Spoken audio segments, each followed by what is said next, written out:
वो शेरनी बताएगी कि एक पैर से भी जंग कैसे जीता जाता है। कम बोलने वाला अक्लमंद होता है, ज़्यादा बोलने वाला बेवकूफ़ होता है। तो ज़्यादा बोल के हम आवाम को क्या बताना चाहते हैं कि युवा तुम जागो, अब नहीं जागोगे तो कब जागोगे। कि बेरोजगारी जो है उस बहुत बड़ा समस्या है, कैंसर की तरह हो गया है। यहाँ पे युवा इतना परेशान हाल है और हमारा ये 65% युवा वाला देश है।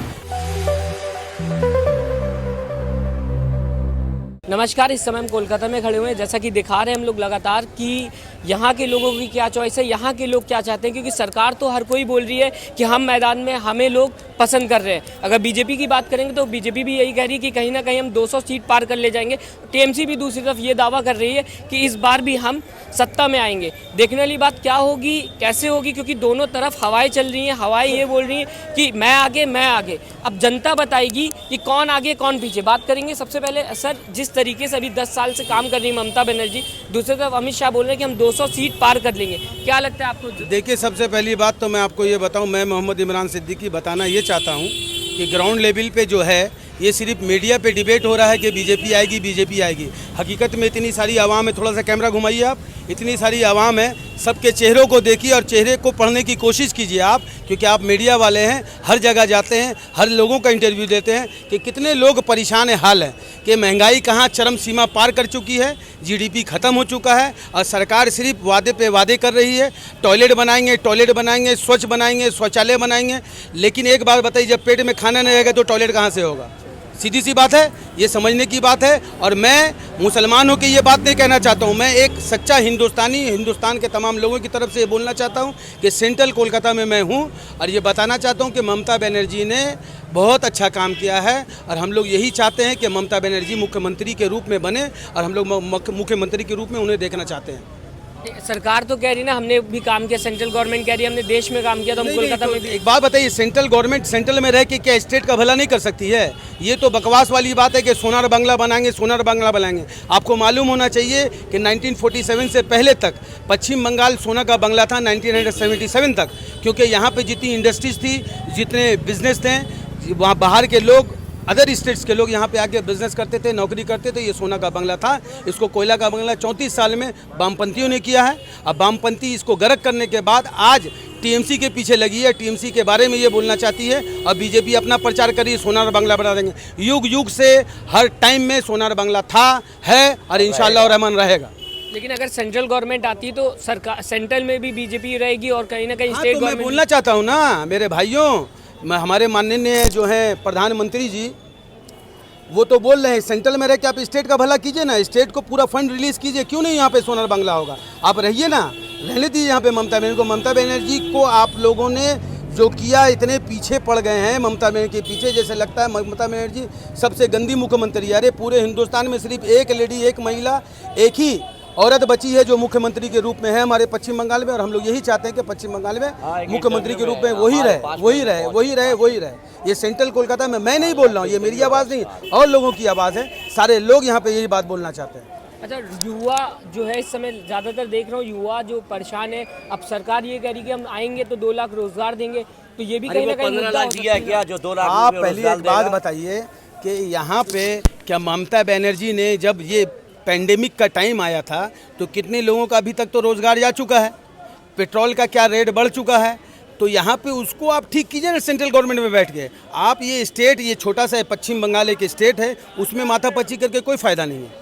यहाँ पे हमारी मुख्यमंत्री से हम लोग मुतमईन हैं, काम किया उन्होंने और मौका मिलेगा, क्यों नहीं काम करेंगे? कोई पीसी सरकार का जादू का छड़ी नहीं है ममता बनर्जी के पास जो ऐसे डंडा घुमाएंगे साफ साफ काम हो जाएगा।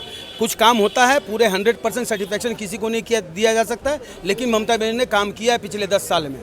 यूनिवर्सिटी ममता बनर्जी की बात करेंगे, अभी हाल ही में ममता बनर्जी के पैर में चोट लगी थी, इसके बाद मीडिया पे ये दिखाया जा रहा था कहीं ना कहीं ड्रामा। मैं बता रहा हूँ, पद यात्रा ममता बनर्जी का सबसे फेवरेट, बहुत अपने शत्रुओं को नाश करने के लिए पद यात्रा वो करती थी। उनके पैर में भगवान जाने, अल्लाह जाने, ईश्वर जाने उनको चोट कैसे लगी, हम लोग किसी पे टिप्पणी नहीं करना चाहते हैं, लेकिन उनको एक पैर इसलिए इंजर्ड किया गया, माइनर फ्रैक्चर आया है उनका, तो वो एक पैर से भी प्रचार करके शेरनी है, वो शेरनी बताएगी कि एक पैर से भी जंग कैसे जीता जाता है। अच्छा, इसमें ये बीजेपी की तरफ से बयान आया था कि 24 घंटे में अगर उन्होंने अपना जो उनको प्लास्टर लगा था वो खोल दिया, तो कहीं ना कहीं ड्रामा कर रही है वो। देखिए ये क्या हेयर फ्रैक्चर है, इस पे प्लास्टर 24। देखिए, सबसे पहली बात ये है कि क्या बीजेपी वाले इंजीनियर भी हैं, बीजेपी वाले क्या मेडिकल साइंस के बारे में भी जानते हैं, ऑर्थोपेडिक भी है, सब वही लोग हैं। हम लोग कुछ नहीं है। आपको मालूम होना चाहिए कि पूरी दुनिया में सबसे बढ़िया डॉक्टर बंगाली होता है, सबसे बड़ा इंजीनियर्स यहाँ पे बंगाली होता है। तो बंगाली इंटेलिजेंट था, है और रहेगा। बंगाली से ज़्यादा थोड़ी मिलता है यहाँ पे। तो आप लोग तो हर वक्त टिप्पणी करते हो बंगाली के ऊपर। इतना ही बंगाली से अगर प्यार है, 18 MP आपके पास है, तो क्यों नहीं आप लोग हाफ पैंट मंत्री क्यों बना के रखे हो? आप उप प्रधानमंत्री का पद दे दो ना बंगाली को, तब हम समझेंगे कि हाँ भैया आप बंगाली से प्यार करते हो। बंगाली से यहाँ कोई प्यार नहीं कर रहा है। बीजेपी सरकार हो या सेंट्रल की सरकार हो, बंगाल के लिए कोई भी वफादार नहीं है। हमारे बंगाल के लिए हमारी शेरनी ममता बनर्जी ही वफादार है। अच्छा, कंटिन्यू देखा जा रहा है कि जैसे कि अभी योगी आदित्यनाथ भी यहाँ पे आ रहे हैं, अमित शाह भी आ रहे हैं, लगातार रैलियां की जा रही हैं। रेपिस्ट का देखिए एरिया में रेपिस्ट लोग देखिए, मैं खुद यूपी का रहने वाला हूँ और यहाँ पे यूपी बिहार के बहुत सारे लोग हैं। तो मालूम होना चाहिए कि भाई नीतीश की सरकार बिहार में भी है और योगी आदित्यनाथ जो हैं उनकी सरकार उत्तर प्रदेश में क्राइम का गिराफ और रेप का गिराफ कितना है आपको मालूम होने चाहिए। खुद उनके क्षेत्र में गोरखपुर में पुलिस वाले वर्दी पहन के आपको ज्वेलरी शॉप में डकैती करते हैं। आपको मालूम होना चाहिए। ये न्यूज़ हॉट न्यूज़ है, प्राइम न्यूज़ है, मुझको नहीं बोलना है। ये न्यूज़ चल रहा है तो मैं क्यों बोलूँगा? आप खुद अपने राष्ट्र को, अपने स्टेट को तरीके से संभालिए, तब आइएगा बताइएगा कि राष्ट्र कैसे चलता है और देश कैसे चलता है। ये हम लोगों को मत बताइए। हम लोगों को मालूम है कि हम लोग पश्चिम बंगाल में पैदा हुए हैं। पश्चिम बंगाल के लोगों को मालूम है सूझबूझ के साथ कि हमें किसको वोट देना है, किसे भगाना है। अच्छा, पहले की बात की जाए तो पहले जो देश था कहीं ना कहीं रोज़गार ज़्यादा था और साथ ही साथ अब जो देश है रोज़गार ख़त्म हो रहा है, चीज़ें बढ़ रही हैं लगातार। पेट्रोल की दाम की बात की जाए, डीजल की बात की जाए, यहाँ तक कि दूध जो कॉमन चीज़ है जो डेली यूज़ के लिए यूज़ होता है उसका भी दाम बढ़ रहा है। किस तरफ जा रहा है देश? आप किस तरीके से देखिए, देश तो किस तरफ जा रहा है ये सबको पता है कि जाहिर आदमी, मोटिया आदमी, मजदूर आदमी, दहाड़ी मजदूर, सबको पता है कि देश किस तरफ जा रहा है। उन लोग बेचारों को नहीं पता है कि जीडीपी क्या होता है। 2014 से पहले जब मनमोहन जी की सरकार थी तो उसमें जीडीपी कितना ग्रोथ किया था, बिजनेस कितना ग्रोथ किया था, बिजनेसमैन जितने थे वो हैप्पी थे। आज जो टैक्स पेयर है, वो टैक्स पेयर जो नॉर्मल बिजनेस करता है, जो टैक्स पेयर है, वो कितना परेशान हाल है, वो आप लोगों को मालूम होना चाहिए। लेकिन मनमोहन जी ये बोला जाता है कि बोलते ही नहीं थे अपने वक्त में। देखिए, वो बोलते नहीं थे, जाहिर सी बात है। जो जो बोलता नहीं है वो तो काम करता है ना। ये तो बात है ना, हम लोगों ने भी किताबों में पढ़ा है, कम बोलने वाला अक्लमंद होता है, ज़्यादा बोलने वाला बेवकूफ़ होता है। तो ज़्यादा बोल के हम आवाम को क्या बताना चाहते हैं कि हम ही इंटेलिजेंट हैं? बात ये है ना यहाँ पे।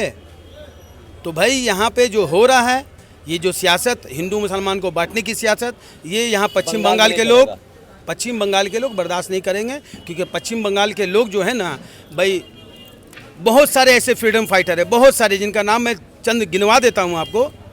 बिनोय बादल, दिनेश बाग हैं, प्रफुल्लो चाकी हैं, रविंद्र दास हैं, रविन्द्रनाथ टैगोर हैं, नेताजी सुभाष चंद्र बोस हैं, स्वामी विवेकानंद हैं। मैं कितने लोगों का नाम बताऊं? रामकृष्ण परमहंस हैं। कितने लोगों का नाम मैं बताऊं?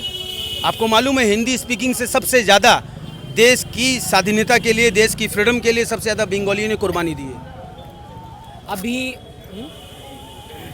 अभी जिस तरीके से माहौल चल रहा है देश में, हम सब देख सकते हैं कि कहीं ना कहीं जो किसान है वो परेशान है, युवा जो है वो रोडों पे भटक रहा है। सारी चीज़ें, हर कोई, डॉक्टर्स, पायलट, कमर्शियल पायलट हैं, वो भी इस समय प्रोटेस्ट कर रहे हैं। तो क्या लगता है कि प्रोटेस्ट कब तक होगा? क्योंकि प्रोटेस्ट के बाद भी लगातार ये बताया जा रहा है, किसी को आंदोलन जी भी बता दिया जा रहा है, किसी को पाकिस्तानी, खालिस्तानी। देखिए, आंदोलन जी भी बताया जा रहा है तो उन्हीं को बताया जा रहा है आंदोलन जी भी। बीजेपी सरकार को उनसे डर है। आंदोलन कौन करता है? जिसको ज़रूरत है। आंदोलन वही लोग ना करते हैं। आज प्राइवेटाइज पूरा हो रहा है देश, रेल बिक रहा है, ठीक है, सेल बिक रहा है, एयरपोर्ट्स बिक रहा है, तो हर कुछ तो बिक ही रहा है, प्राइवेटाइज हो रहा है। तो यहाँ पे तो युवा को ये अकल होनी चाहिए, युवाओं को ये सोचना चाहिए कि हमें क्या करना है, हमें किस तरफ जाना। मैं टीएमसी का प्रचारक नहीं हूँ, मैं नॉर्मल आदमी हूँ, नॉर्मल बिजनेस करता हूँ छोटा सा। मैं यही बोलूँगा कि युवा तुम जागो, अब नहीं जागोगे तो कब जागोगे तुम? अच्छा, आप अब जो मीडिया है, इस समय की जो मीडिया, पहले एक मीडिया होती थी जो खबरें दिखाती थी, आज भी मीडिया खबरें दिखाती है, लेकिन काफ़ी लोग उससे परेशान है। ये कहते हैं कि कहीं ना कहीं वो सरकार के दबाव में है। आप किस तरीके 2014 से पहले ना मीडिया थी, हकीकत में मीडिया थी, लेकिन 2014 के बाद दो मीडिया हो गई है, एक गोदी मीडिया और एक सोशल मीडिया। सोशल मीडिया का मैं थैंक यू इसलिए बोलना चाहूँगा, शुक्रिया अदा करना चाहूँगा, धन्यवाद देना चाहूँगा कि आप जैसे युवा घूम घूम के सड़कों पे ग्राउंड लेवल पे जो रिपोर्टिंग कर रहे हैं वो बहुत सारे लोगों को, हिंदुस्तान के सारे लोगों के पास ये मैसेज जा रहा है, ये पैगाम जा रहा है, ये संदेश जा रहा है सोशल मीडिया के माध्यम से।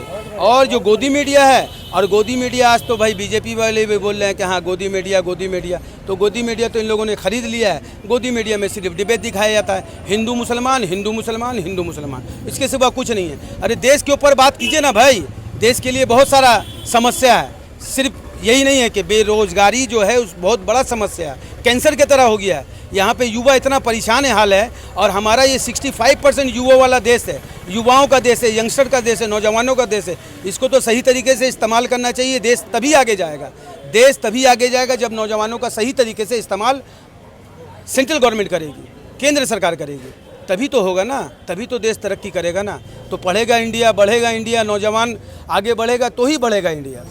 अच्छा, टीएमसी के ही नेता आज बीजेपी में गए, तो पहले वो टीएमसी में थे तो सही था, अब बीजेपी में चले गए तो गलत कैसे हो? देखिए, ये जब इलेक्शन का वक्त आता नहीं, ये ऐसी बात नहीं है, बहुत सारे ऐसे होते हैं। जब कांग्रेस का भी सरकार थी तो कांग्रेस से निकलकर सीपीएम में जाते थे, सीपीएम से निकलकर कांग्रेस में आते थे। ये हर दौर में होता है, ये पॉलिटिकल बातें हैं, इसमें हम लोगों को बहस नहीं करना है। और गद्दार हर जगह है, हर जगह गद्दार है, हर पार्टी में गद्दार है, तो है इसमें क्या है, चले जाता दूसरी जगह, कोई बात नहीं। ये ममता बनर्जी ने इसे बनाया था।